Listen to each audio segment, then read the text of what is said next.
सो दोस्तों welcome to money stocks. तो इस वीडियो के अंदर हम लोग बात करने वाले हैं मल्टीपल स्टॉक्स के बारे में। तो चलिए सबसे पहले हम लोग डिस्कस करेंगे इन्फोसिस के बारे में। तो जहां में इन्फोसिस के अंदर आज के दिन एक नए के बराबर कंपनी ने परफॉर्म किया। 1708 रुपये के आसपास हमें कहीं ना कहीं क्लोजिंग नज़र आ चुकी है। अभी इन्फोसिस के लेके आज के दिन कुछ अपडेट्स हमें निकल के आए हैं, कुछ टारगेट हमें दिए गए हैं एंड टेक्निकल चार्ट के बारे में भी हम लोग स्टडी करेंगे। तो चलिए एक एक करके टॉपिक्स के बारे में कवर कर लेते हैं। तो इन्फोसिस का अगर आप ओवरऑल पिछले एक महीने का परफॉर्मेंस अगर आप ऑब्जर्व करके चलेंगे तो इन्फोसिस के द्वारा करीब 14% तक का रिटर्न शेयर होल्डर्स के बना के दे चुका है।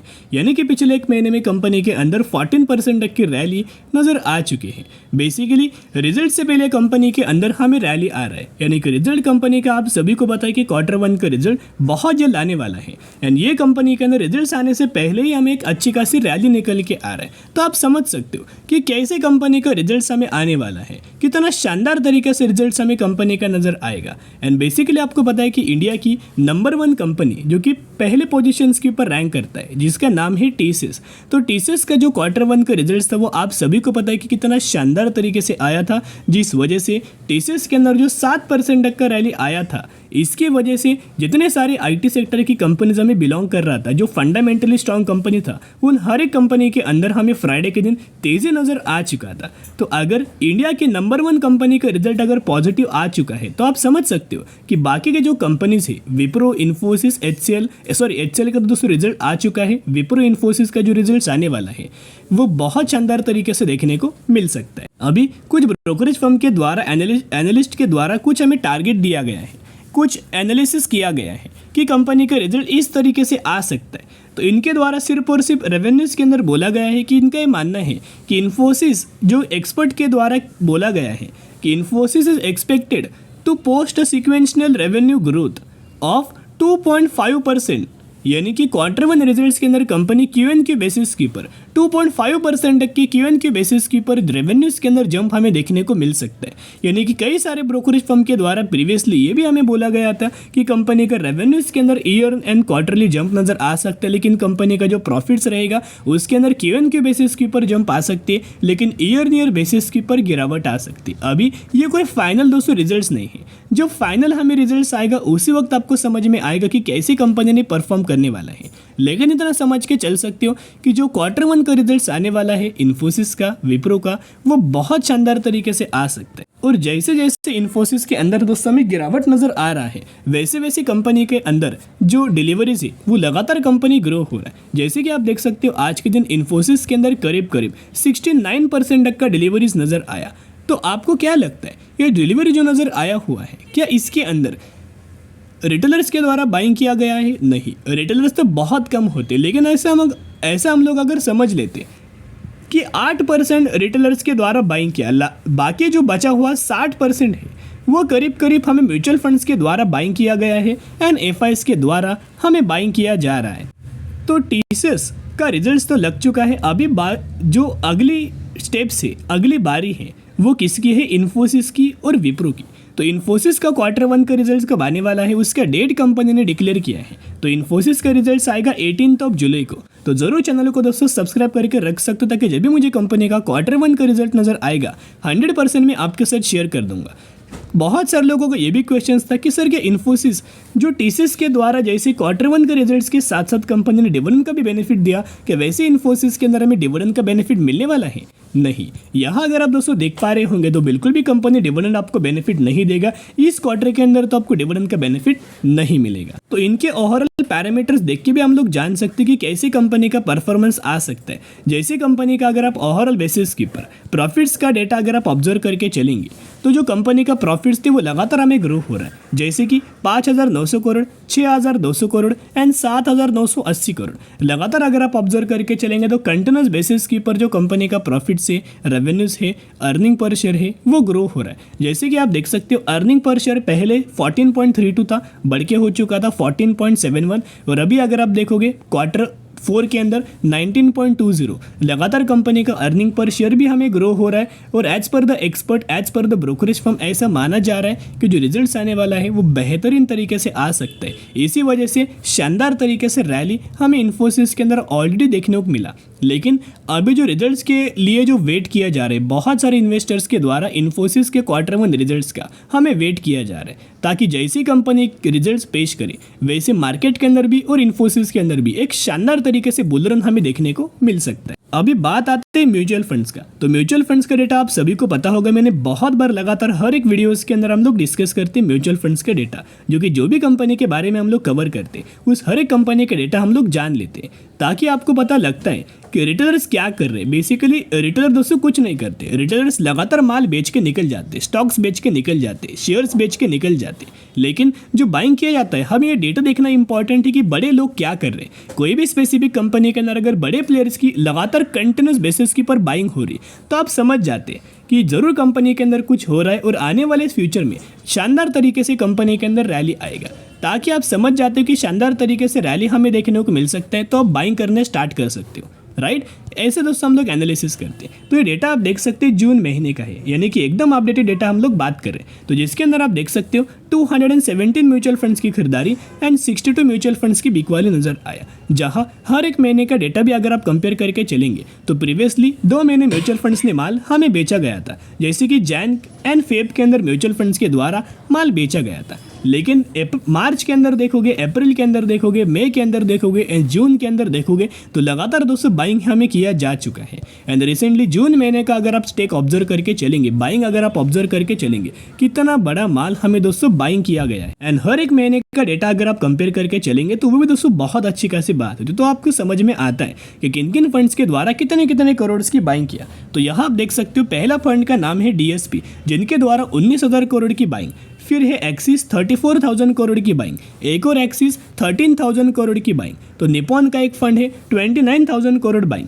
SBI 1,10,000 crore buying. SBI एक और फंड जिन्होंने ऑलमोस्ट हमें 25,000 करोड़ बाइंग।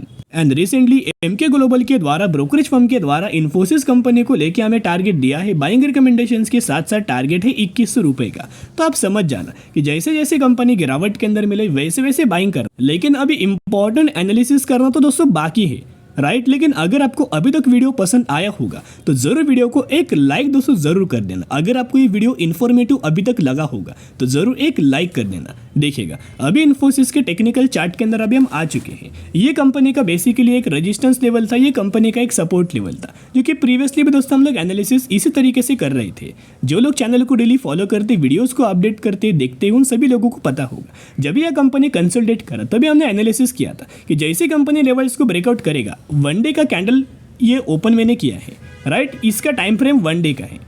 तो जैसे कंपनी ने कैंडल का ब्रेकआउट किया वैसे हमने आपके साथ इन्फॉर्म किया कि आप बाइंग करने का मौका है। तो जैसे कंपनी के द्वारा या ब्रेकआउट दिया गया था, कंपनी ने बाइंग ब्रेकआउट दिया, रिटेस्ट किया और जैसे कंपनी यहाँ से निकला वैसे भी हमने आपके साथ इन्फॉर्म किया। और उसके बाद देख सकते हो लगातार कंपनी के अंदर तेजी आना लगा और पहला जो हमारा टारगेट था 1730 रुपये का, वो ऑलमोस्ट कंपनी ने करीब करीब हमें हासिल किया। तो यहाँ से भी बहुत ज़्यादा चांसेस है अभी कंपनी यहाँ कंसोलिडेट कर सकता है, वेट कर सकता है, क्योंकि कंपनी रिजल्ट्स तक हमें वेट करेगा। एंड जैसे कंपनी का रिजल्ट्स आउट होगा वैसे कंपनी गैप ऑफ ओपनिंग के साथ एक शानदार तरीके से तेजी नजर आ सकता है, राइट। तो बायोंडी स्ट्रेटेजी अप्लाई करना, ऐसा मौका आपको आने वाले फ्यूचर में बार बार नहीं मिलने वाला। तो ये अगर अपॉर्चुनिटीज आप मिस नहीं करना चाहते तो जरूर खरीदारी करने की कोशिश करना।